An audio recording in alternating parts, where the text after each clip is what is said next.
Hey, good morning, friends. Happy Thursday. It's Sam from Maryland Magnet Fishing and Metal Detecting. I want to do another quick video today, basically covering magnet fishing and what size magnet would be the best for you to use. I've been seeing a lot of posts on different Facebook pages where there's people that are contemplating getting into magnet fishing, and they're always asking that question. I own seven, technically nine magnets. I use Brute. I've got a double rig with two 575 pound single sides. I've got two, I think they're 800 pound. One's a double and one's a single side. That's what my wife uses. I've got a 475 pound. I call it a cone magnet. It's solid. Actual magnetic surface is like maybe 4 inches across, but that thing is awesome in really rocky areas. I used that last year. I went out with a friend in a kind of shallow stream, and it was just rocky as crap. And I had hip waders on, and I was going out of my way trying to get that thing stuck because the water was like maybe 3 foot deep. So if I got it stuck, I could easily free it, and that magnet would not get stuck. Now, it got scuffed all up big time. I've got 1,200 pound single, 1,200 pound double, and then I've got a 2,600 pound single side and a 2,100 pound double. Sorry about that. The two I primarily use are my 12s. Here's something you got to remember. The bigger the magnet, the larger the surface area, the heavier it's going to be, and the more resistance you're going to have in the water.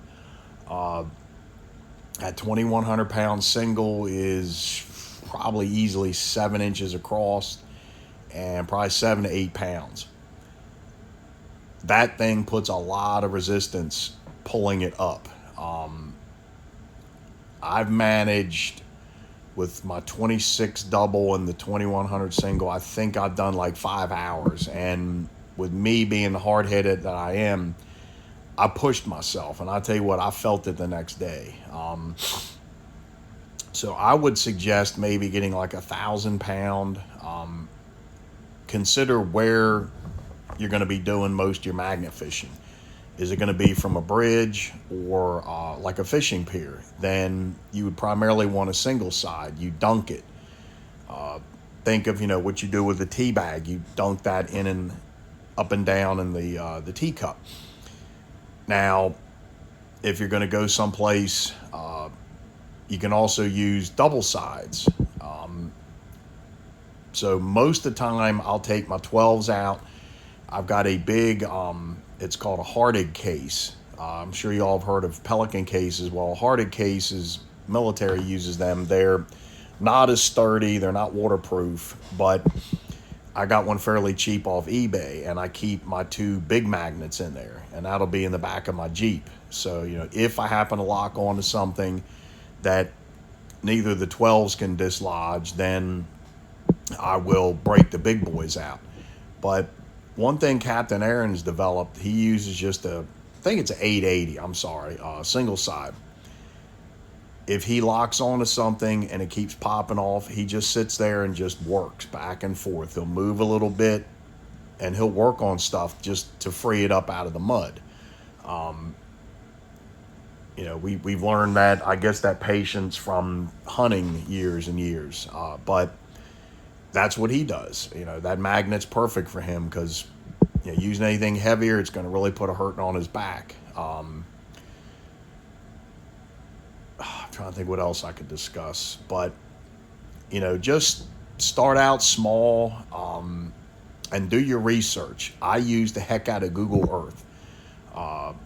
If I'll sit there and get bored and just start searching around, and I'll give you an example that what you need to do is once you locate an area, physically drive to that spot and put eyes on it, because I found, I think, 3 bridges across highways or major highways near where I live that two of them had no place that was even remotely safe to stand on.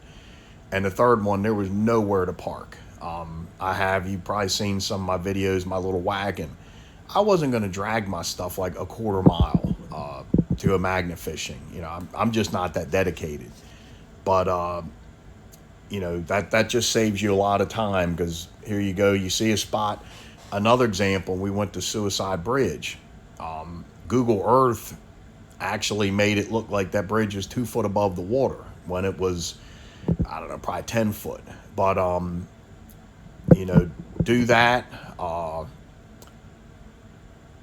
Also, another good piece of equipment to have is a come along. I've said that numerous times. My come along saved me 3 times. Twice with my 1,200 pound dock buster, and then a third time with my 2,100 pound.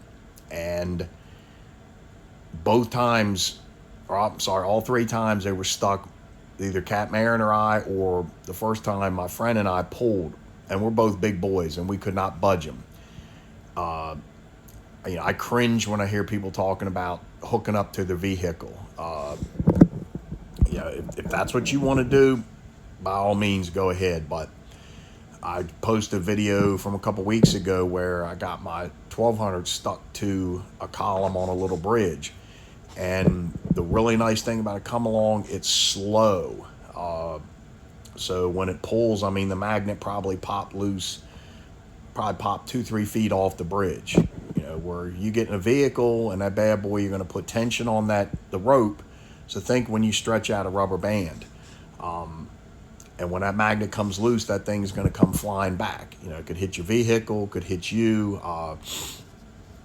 If you have to hook to your vehicle, place something over the rope, something heavy, a coat, a blanket, something, because what'll happen when that pops loose, that coat or whatever is going to slow down the snapping back of the magnet, so to speak.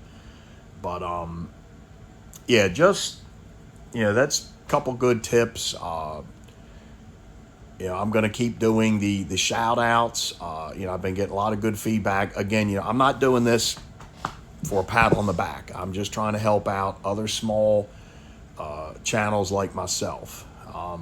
As I was mentioning before, there's a lot of people out there that are monetized and all. I'll probably have another freaking heart attack if I ever got to that point. But just trying to post these videos, to help people out. I know I did the one the other week about differences between magnet fishing and metal detecting. So anyhow, I'm going to go ahead and get this uploaded. So you guys have a great day, and thanks for watching.